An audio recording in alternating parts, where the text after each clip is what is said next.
MDG TV, une chaîne Wint pour la cause de Christ. Mafuta Yasika, Mafuta Yasika, Mafuta Yasika.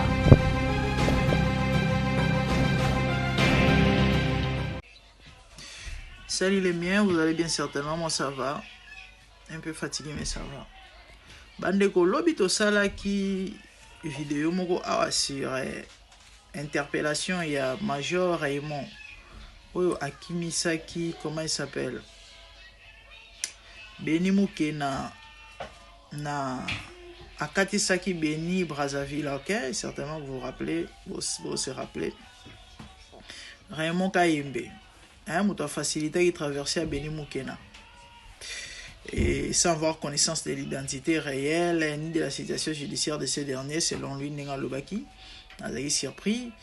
Et en fait, il avait reçu un appel lobby. Il y a autorité Moko lui demanda d'apporter son assistance à un individu pour traverser. Et puis, Andimit a se conformé à la demande Andimi et a quitté que Moutou n'a pas lukaye. Et ça, lundi matin, tant à mon diffusion de vidéo, de image, de photo, que Beni a bombardier Moutou. Et puis, à reconnaître, donc, à ce qui surpris, on a selon un lobby. Bon, il y a aucun moyen que Tata l'a interpellé hier. Car le lobby, après 3 à 4 heures de temps, va libérer qui est. Et le ministre a libre à Zandakunaï. Maramni Tata na lobaki, où est celle qui est bâtie. Normalement, dans la logique, car on il fallait qu'on interpelle l'autorité Oyo. Atindaki asala loko na autorité onani jusque là to ebiete parce que tato lobi ke autorité mo muta bengaki jusque là autorité on to ebiete de certainement ayebisaki place o ya sambi wana ye major ke mutu songolo mutu ayebisaki ngai na sala eloko wana mutu ngo nani tozana posa to yeba parce que dans logique il faut quand on va publier qui to pe balobaki ke non ye mutu a traversé qui Beni ba interpeller ndenge pe faut balobaki non les majors en question à sambi à lobby que monsieur ministre Johnson Moto a sengaki ministre soki ya WC soki ya wapi be batiki ye suite pe ezoye banate nani abengaki ngana auto yebite batiki ye bon certainement ya sambi a se justifier na logique effectivement baroka maete à moins que peut-être a bomba combo certainement lobby combo ya ministre oyo pardon ya mukonzi oyo a ebisaki asala opération wana mukonzi ngo nani. Et pourquoi bah publier comme on a été tout balobité? Pourquoi? Et jusque là, Moutou Oyo Atindaki Major a traversé les criminels bah toyebi était parce que dans la logique fallait bah interpeller yépé et puis quand on est bah publier qui sango ya Major Oyo bah publier PAI. Mais malheureusement, to yo kite to ebité. Bande kona ngai. Kaka ndenge na uta ko ebisa bino na ba analyse onga na salaki. Bo moni makambo. Kongola bo sana mbango Kongola bo sana mbango bo pesa encore quelques jours. Bo ka nie bisolongo ebeta masute. Ebeta masute. Bande ko ngano to ebi que c'est la justice qui élève une nation. C'est la justice qui élève une nation. Mais Marabo Zoleka na Congo, la République démocratique du Congo, Bandeko, Congo est commis nango, République démocratique du Congo est commis scène, il y a pas crime. Mboka ya RDC est commis scène, il y a pas crime. Ba dossier mambo ya ba enlèvement. Na ba tuerie ba séquestration ministre s'il vous plaît azolo ba que non eza ba rumeur mais bato yo ba ko enlever o ba ko échapper ba ko ya ba ko témoigner misusu na ba pota ba ope ba okufa ba o tomber ba victime bazako ba famille na bango ba ko lela ba ko déplorer ba ko poster yango partout. Siko tato alobaki ke ezali ba rumeur, veut dire ba faux bruit, donc makambo ya lokuta na lingala. Par rapport ya bato bako boma ou ba famille na bango, ba garde républicain ba betaka bato masasi mabe. Ba kidnapper bato mabe. Na batongo ba lokota ba bibembe bandeko. Combien de fois nga personnellement na sali ba publication na na compte ya TikTok na nga awa ke mutu oyo bazo ko identifier te parce que ba uti ko lokota na poids lourd. Depuis akoya ki kao mutu oyo azaba misusu kuto legi tellement belé surtout na ba groupe ba WhatsApp. Ba temps ya ko poster ngo de fois tam so ezala tena ba oubli na ba misusu na ba Facebook to mona ngo awa. Neti 2-3 jours passé na auto mona photo ya moi si moko vidéo moi si moko ba uti ko boaka. Ba luka famille na ye. Siko ba biloko wana nyonso to loba nini to benga ngonene. Bande ko na ngai na ebite to loba na munoko nini. Ba konja mboka Congo bato musu ba yoka ata soni. Réputation ya mboka. To mekata to bongisa, to salata quelque chose. C'est vrai. Crime eza partout, même na poto. Ata suri boko aussi sango nyonso te, mbala moko te ou encore. Mais néanmoins volonté. C'est compliqué. Et conclusion, eza que par rapport à comprendre que bato ba censé ko protéger population. Bato baza censé ko sunga peuple, bango anande bato baza ko livrer, bazo exposer, bazo boma peuple. Mais oui, parce que dossier moi mobile yoyo. Un autorité muta bengi mutuba katisa mobomi s'il vous plaît. Donc nana bomi si vali autorité. Donc na Congo quand on est au kaka ba période de mamba kaba qui a idée ministre des généraux ba kondi machin bazaki na sima ba jewana ba osaba sambla général la bino ma vrondo ba transféraka batinda na province na place ba tchena boloko batindi na province kaso continue ke ça mamba on konati ako sambisa batoza sa sambla zo kamwa o kidnappa o botela combien de motos topé motard on a plus de 100 au ganga nzoka nde a ep mambwana mamuna batu bana bango mike bazo bana bango ba kosaka na biso bande ko boye pisanga suko mboka Congo esuka wapi to kimela wapi to kovanda wapi to kendo wapi parce que za mboka na biso libanda balingi biso te bako boma biso bako sa biso mabe to ya na mboka na biso place ko kimela ezate to kende wapi ba crime mikolonien so ba enlèvement en fait c'est compliqué tozo yebate to suka wapi to kosuka wapi bo démissionner bolingité bo tika bo konti bolingité do bino bozo bo konti po bo ko saba to mabe bo ko boma peuple na place bo ko sunga batu mais so ba konti ba ko kimisa ba criminel do seke ba konti ba bazo bomisa batu ministre ko nié ba Thierry ba enlèvement ba séquestration déjà yemo konano na oya na dossier wana sima na tiena no parenthèse bande ko boye bisanga sko tolo bate o mais toi batute toi banyama toi ba être humain bazo bon biso lo la basoso hein tolo bate toi na droit à viter toi na droit à liberté tous na droit aux la bienté ya aux la hérité na mboka na biso moko poto sali neti nini ya mabe menga na comprendre te na zo bate problème ngo eza nini nazo yebate na mituna na mamba koloba nazo yebate na loba nini nzamba lola yango fachi avant d'aka na Congo to avant d'ailleurs ba makambo ezoleka na réseaux sociaux Félix ayebite ayoka ata mona raté azoloba nini solution ezani na lobi yango ministre ya justice tato remplaçant Mutamba osalaka nini bando ye Mutamba n'espace soki ya combien de mois Mutamba sala soto lobi to tanga makambo Mutamba sala tozanga to même ngonge okokate surtout ko zonga sabat na ba droit na bango Mutamba bimisi combien de prisonniers au bakanga bandeko ah mon dieu mambo matanga tellement belé na auto mona vidéo mo sel nganzo to malili ma wasoma pe passer Il y a des prisonniers qui complain na prison à Makala. Na oya na dossier wana sima.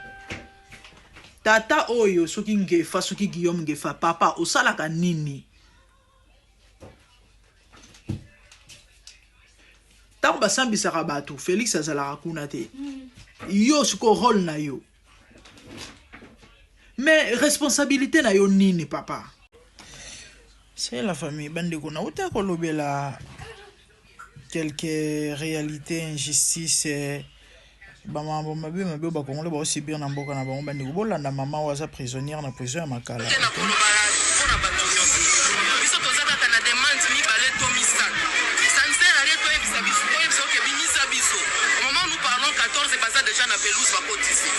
pense que il faut revoir le système de justice.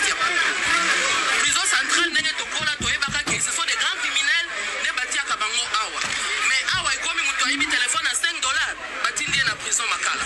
Pour aller à Yokeli, moi si na Yezua, bâti à prison Makala. Ngana zana nekonanga magistrat, toi za procureur, to soigni, toi aye Makala. Si pour que ça les abisso ko échelonné par infraction. Oh, esengeli chef de quartier Kata, esuka na quartier. Oh, esengeli police Silisa, esuka na police. Prison, ezala vraiment na rôle nango. Oh, yo ba fongola ki pona. Toza na kaya batu awa ba transférer ba uta Beni. Ça fait 2 ans baza awa. Ce sont des prévenus. Batikala ko sambate. Loin de leur famille. Basaka na visite te baza kana lisali c'est à mon côté. Elles sont venues à 25, lelo batikali 19. Bakufa ka chaque jour. Utakolande la skana bango azate. Toza na bakaba misusu baya awa ba mama bana baswana. Bazui mama batindie na Makala. 8 mois 9 mois. Asamba kateza kaka prévenu. Sur les 366 toza na bango awa. Nous avons au moins seulement 32 condamnés. Tous les restes sont des prévenus. Bayebi bakosamba ka mukoloni. Bayebi te. Et chaque jour, convoi ezoya kaka na base. Et yoko boka bango awa. Place akolala ezali susuté. Batu bazolala na ba toilette. Omani ba douche nyonso ekoma lelo ba réfectoire batu bazolala. Na butu ko kitatoki ne kosuba eza problème. Biso susi na biso. Eza kaka teke bolongo na biso. Puisque nous allons susi toke ne libanda. Mais susi na biso. Soki machine ya justice ya mboka ebongi. Prison kotonda biso susi. Faut commencer par ba magistrat. Ba juge. Ba salisa biso. Bakatalika munenge sengebeti. Esake mutu azana mongo. Yanda azana raison. Oya azangi mongo. Azana raison te. Enyoko li biso.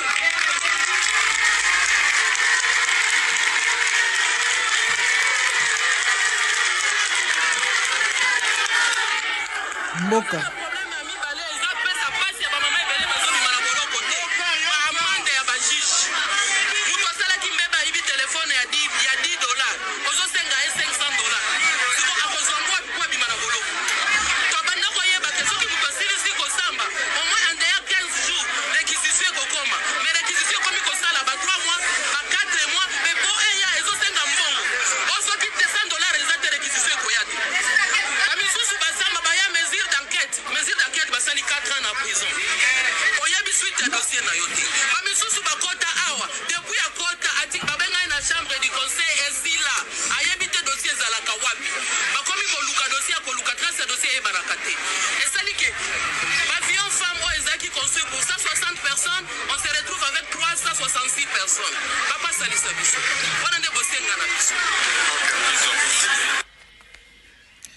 Bobi misela biso mutamba, bobi misela biso mutamba, botikela biso mutamba, likambo nini.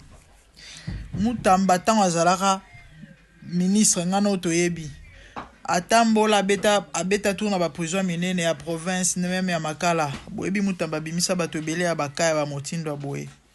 Mais comment expliquer mboka mobimba, mutu akati mutu machette, mutu abomi mutu.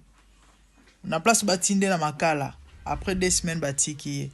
Mais mutu ayebi téléphone à $10 boche 3 ans na kata boloko. Qu'est-ce qui ne va pas na mboka ya Congo? Na ba mambo ezanga tina. O bat bako suka na commissariat bazongisi ba ondako. Boko tina bat na Makala. Ba mambo za ya sérieux, o il faut bokangela mutu. Asali crime s'il vous plaît. Bangwana nde bozo libérer. Pona nini? Parce que ba fini mbongo. Justice mutetombola mboka o abiso Congo bandeko tozo kende wapi. yango eko continuer boeti quand eko continuer boeti quand donc Congo koma na mboka moko ndire jungle mukonzi azalaka na yete mutu na mutu osala oya lingi oya sepeli mutu pas ko inquiéter ya zate. Comment expliquer? Il y a des criminels reconnus na mboka Congo basalaka ba policier ba yebi bana bakuluna bo remarquer soki ka yo mamo esalemi o eleki kote nini o na kan luka place nini ba policier ba yebi banani basali yango e ba yebi bisika ni ba kozwela bango.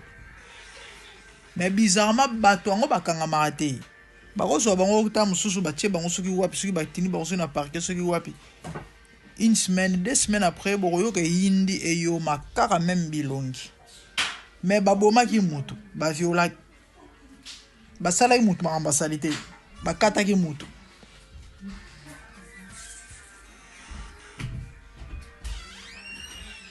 Nazoye bate to loba na monoko nini parce que nous autres à part ko loba to ne lo mususu te nga ko ministre te so nazaka ta ministre peu importe département mais état ministre neti kato situation neti ya mama oyo to ya ba mama oyo pesinga pasi na intervenir ata na bandenge moko boy po batika bango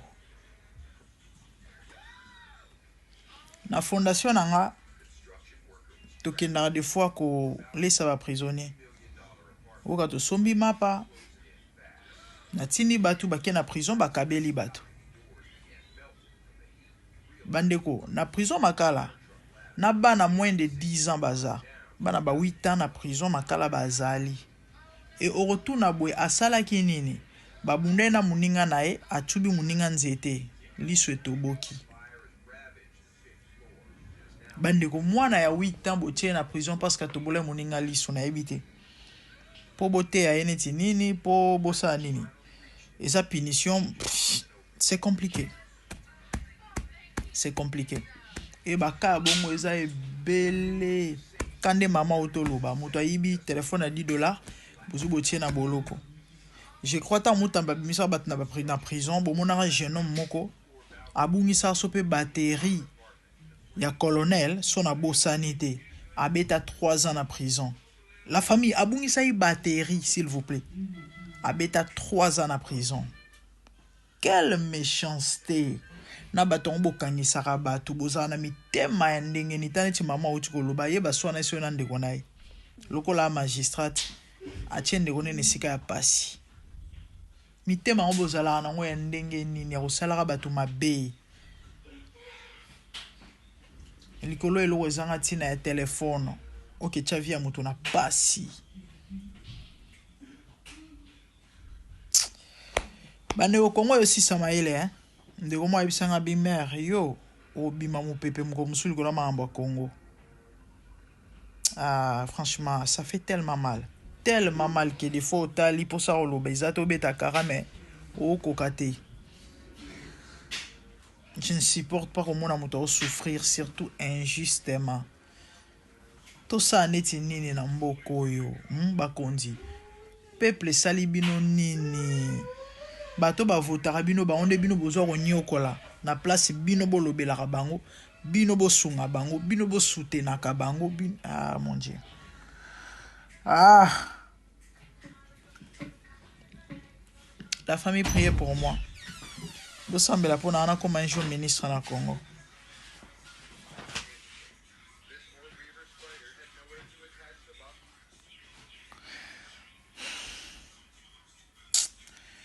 Pour ça, le bézaté, bien que maman le bézali, franchement, ça fait trop mal.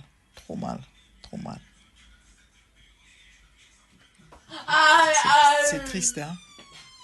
Ça fait vraiment pitié. Comment la bilo a boy? Mboka ndenge.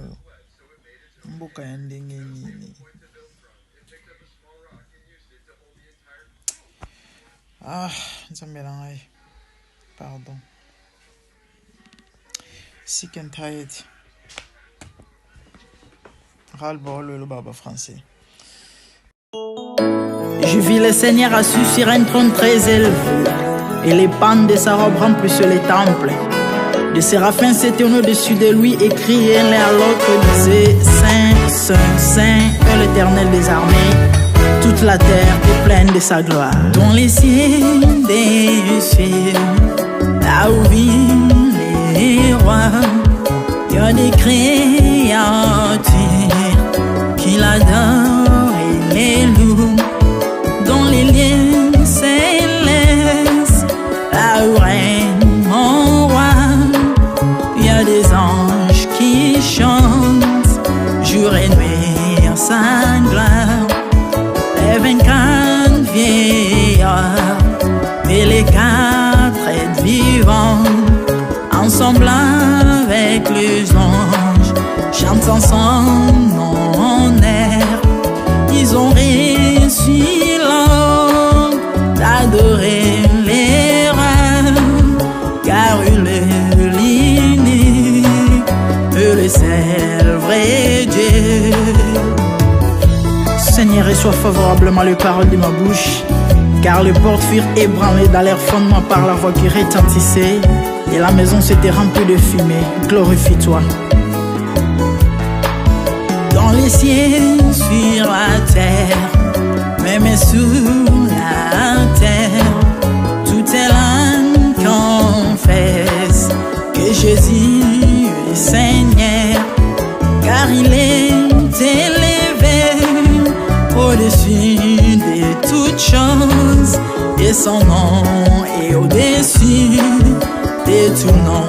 Jésus, je m'avance devant toi, oh mon Dieu, mon roi, unissant ma voix avec ceux des anges, en jetant nos courants et des coups pleins de parfums odoriférants, nous rendons gloire.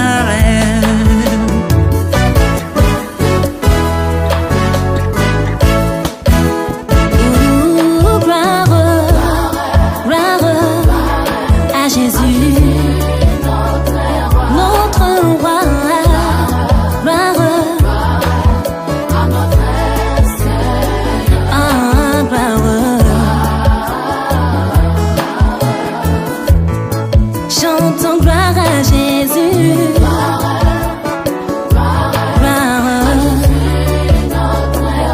Notre Seigneur, gloire, plus haut des cieux.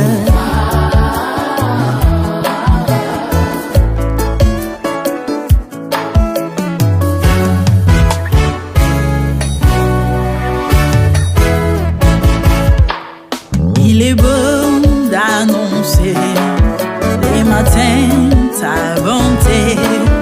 Voici mon sacrifice, la louange de ma bouche, les fruits de mes lèvres qui confessent ton nom en poussant des cris, car tes œuvres sont grandes. Bienvenue jour dans ta face, que 1000 ailleurs, car tu es mon soleil, mon bouclier, ma tour forte. Tu me donnes la force du bif, tu m'arroses d'une huile fraîche. On ne se plaît à contempler mes ennemis grâce à toi.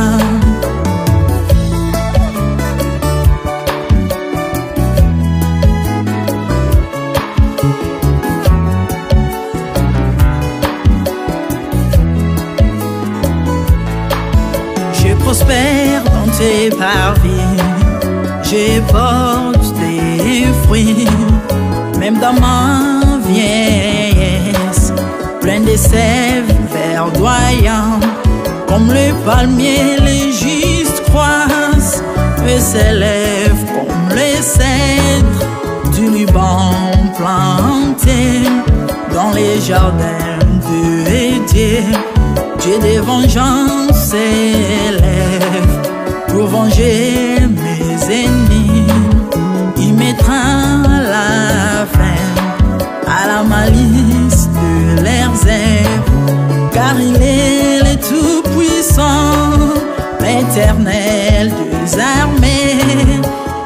Shaddai, Adonai, El Elyon, Sabaoth.